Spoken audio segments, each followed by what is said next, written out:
Utsuki is generally the character most players will first meet upon starting Kuon, as she is the protagonist of the Yin phase. Her story is a sprawling and tragic one, so this week we're going to break it down and look at who exactly Utsuki is, what role she plays in the game, and dive deep into the tragedy that is her life. Utsuki is the youngest daughter of the exorcist Dolman, and as such is a shrine maiden who lives at the Silkworm Shrine, not too far away from Lord Fujiwara's manor. Utsuki and her sickly older sister Kureha were never allowed to leave the shrine grounds growing up, but once their father goes missing thanks to the monster infestation at the manor, they decide to head over and check it out for themselves. With the way the story is presented, Utsuki undergoes various trials in her effort to find her father. She's quickly separated from her sister, who is very clearly up to something shady, and bit by bit, piece by piece, begins to unravel some of the mystery that's taking place around her.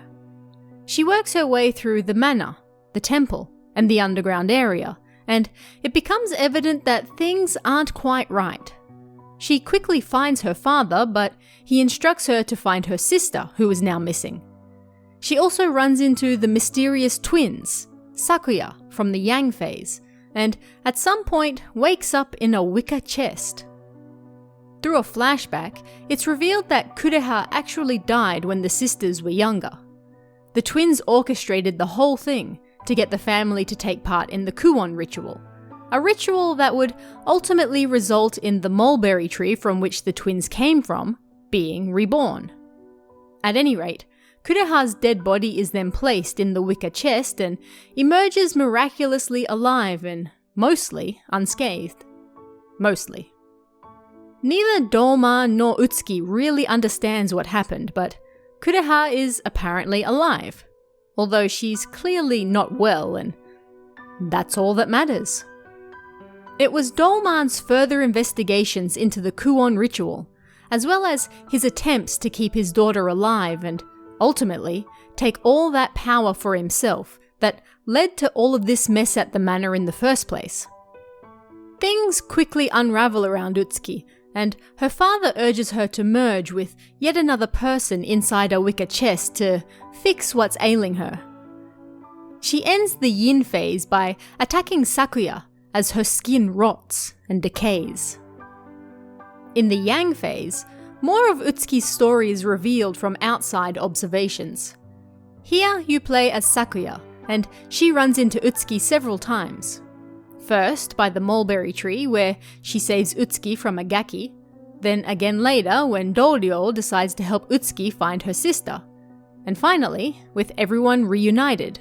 The sisters and the exorcists then head to the Silkworm Shrine. It's here that we see Kureha murder her sister, and then attempt to merge with Doryo. The chapter also ends once again with a decaying Utsuki trying to merge with Sakuya. So, what is really going on? The key to unraveling Utsuki's story, naturally, lies in the Kuon ritual itself and understanding what is taking place and, perhaps more importantly, when it is taking place. As you play through both the Yin and Yang phases, you may notice that you repeat a lot of the same actions. You unlock the same doors, have several of the same boss battles, and so on. You may initially chalk this up to simple PS2 design, but that's not actually it.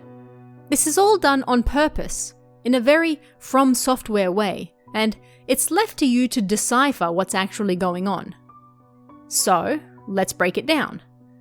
Perhaps the easiest way to understand Utsuki's story is to realize that most of her phase is actually somewhat similar to a dream. It's not real. It's not reality how we would think of it. The Kuon devs have outright stated that the first half of the Yin phase, the one that seems to repeat the same steps as Sakuya, like fighting Lord Fujiwara and talking to Ayako, takes place before Kureha and Utsuki's fusion is complete.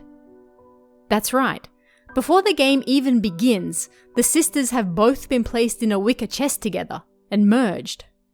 You can't trust what happens in most of this phase because it isn't real. It's Utsuki and Kureha's consciousness appearing and disappearing, old memories being dug up and seemingly relived and so on, as both their mental and physical forms become unstable. What we can trust is what happens in the Yang phase with Sakuya. This is fully reality. Sakuya saving Utsuki at the mulberry tree actually happened. Sakuya traveling to the shrine with both Utsuki and Kureha actually happened. Sakuya watching Kureha push Utsuki off the cliff really happened. Sakuya getting attacked by a rotting, decaying Utsuki really happened. Much of what we learn through the yin phase is true, and these events give us a lot of the information necessary to decipher what's going on. But Utsuki is also one of the most unreliable narrators ever, as she is literally of two minds the whole time. You can't trust what you're seeing as reality. It might not even be her memory. So, to make a very complicated story short and sweet, Utsuki accidentally killed her sister as a child, thanks to the meddling of the Mulberry twins. Kureha was revived through the Kuon ritual, and at some point, Utsuki was then killed by her sister and put into a wicker chest with her.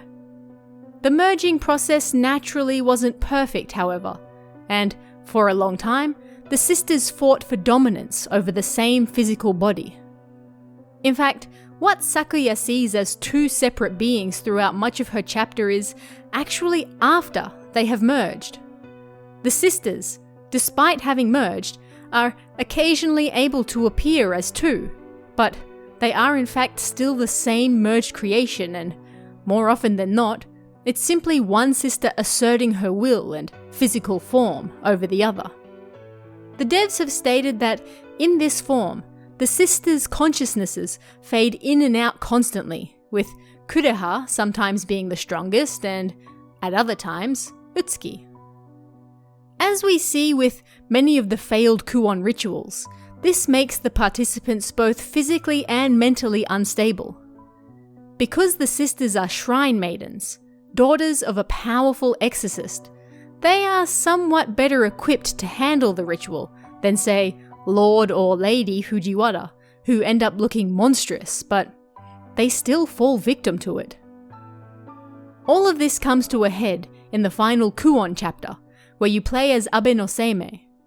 By this point, Utsuki has asserted dominance over the form she shares with her sister, and informs Abe no Seimei that she thirsts for human flesh, but is fighting it to the best of her abilities. When Abe no Seimei finally defeats Doman, Utsuki takes her father's body and puts him inside the wicker chest just outside the mulberry tree, before jumping in herself. This is the final time the ritual needs to be carried out, and once Utsuki merges with her father, a new mulberry tree will be born. A reminder that in Japanese culture, trees, especially old trees, are often considered to have souls of their own, and this tree wishes to be reborn in a human body. Abe no Seimei lets the ritual go ahead, as long as Sakuya promises to keep an eye on whatever comes out. What emerges is a young girl who resembles Utsuki in many ways, but is also clearly her own person. Utsuki, Kureha, Doman, and all the others they merged with are now technically gone, and the mulberry tree has been reborn through all of their combined bodies. Although we sadly never got a sequel thanks to low sales, the devs had initially planned a follow-up that would explore just who this young girl was and why the horror wasn't over yet, but sadly, it never came to be. And that is the tragic tale behind Utsuki, the main character of the yin phase of Kuon, and, by the end, the new manifestation of the mulberry tree reborn. But what do you guys think of this one? Are there any other lore videos you'd like to see? Let me know in the comments below, and I'll see you again next time.